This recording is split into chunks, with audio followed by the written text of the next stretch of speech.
Breakfast and brilliant ideas, coffee and conversation, we're serving up that and much more at IBJ Media's events.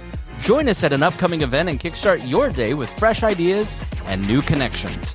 Check out our event lineup and register now at ibj.com/RSVP.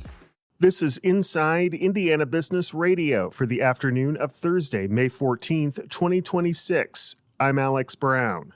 A new multi-million-dollar whiskey aging and supply facility owned by the family behind Weaver Popcorn is now open in Crawfordsville. The Ira Whiskey campus includes a 20,000-square-foot rack house that can hold about 10,000 bourbon barrels, as well as a 7,000-square-foot event center. Tim Engel is general manager and chief growth officer for Ira Whiskey. So much that has been done in corn and popcorn, and with the family being vertically integrated in that area, it's like, well, what's one of the main ingredients that goes into, a good bourbon? 51% has to be corn. And who better than Weaver, as the family's, grown and diversified? They thought, we've done a lot in Indiana. We've invested so much in Indiana. Let's diversify and invest in bourbon. Engel said the company plans to begin its own distilling operations within 12 to 36 months. Fort Wayne-based Franklin Electric has acquired Wood Brothers, a distributor of water treatment systems headquartered in Nebraska that also has an office in Indianapolis. The all-cash deal, which was completed May 1st, is valued at $50 million, according to a filing with the U.S. Securities and Exchange Commission. Fort Wayne-based Do It Best Group has promoted President Nick Tallarico to Chief Operating Officer as the hardware store cooperative further integrates the True Value brand into its operations. Tallarico, who joined Do It Best as an audit manager in 2009, assumes his new role as the company transitions into operating as one company with two national brands. From the number one source for Indiana business news, this is Inside Indiana Business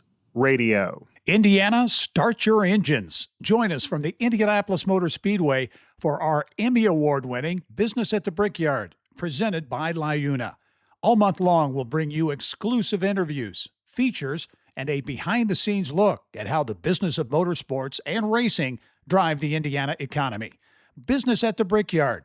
It's front row access you won't want to miss. A Finnish-style sauna built on a trailer is turning driveways and backyards across Elkhart County into temporary wellness retreats. Goshen-based Top Sauna, founded by Ukrainian entrepreneur Vlad Silvesiuk last year, offers mobile sauna rentals for private gatherings, pop-up events, and at-home experiences, combining traditional heat therapy with a cold plunge and a community-focused approach. I come from Ukraine, and from the Europe side, Finland is where the sauna originally came from. So we wanted to bring a little bit of Europe to the US. So we built a Finnish style sauna. We built it mobile for it to be more accessible. What makes us exceptional is that we bring something that's very unique and beautiful to your home. And it is very low profile, so it looks nice by your home. It's low profile, sits all the way down to the ground, and obviously you're able to enjoy the sauna experience on a personal level with friends and family right outside your doorstep or patio, just depends on the location. He said while the company typically stays within Elkhart County, they are willing to travel throughout the greater South Bend Elkhart region. You can read our full Q&A at InsideIndianaBusiness.com. St. Mary's College has received a $7.5 million gift from alumna Lorraine Sheehan Wilson and her husband, Chris Wilson, to create the Wilson Sheehan Scholarship Fund, the largest cash scholarship gift in the college's history. The college said the fund will provide need-based scholarships beginning in the 2027-28 academic year. With the gift, students could receive support for all 4 years. Lorraine Wilson is also vice chair of the St. Mary's Board of Trustees. The Indiana Chamber of Commerce on Wednesday unveiled the rankings of the 2026 best places to work in Indiana. A total of 150 companies representing nearly 30 Indiana cities and towns are ranked among 5 categories, with one hitting the number 1 spot for the first time.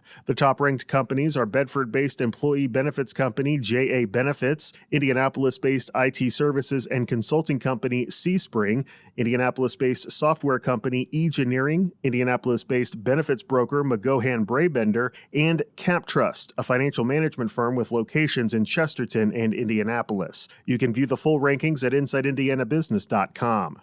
500 Festival CEO Dave Neff is this week's guest on the Business and Beyond podcast with Gary Dick, presented by PNC, a weekly conversation with high-profile Hoosiers in business, sports, and entertainment, and beyond. Available now on the IBJ Media app or your favorite podcast provider. I'm Alex Brown for Inside Indiana Business Radio on Demand.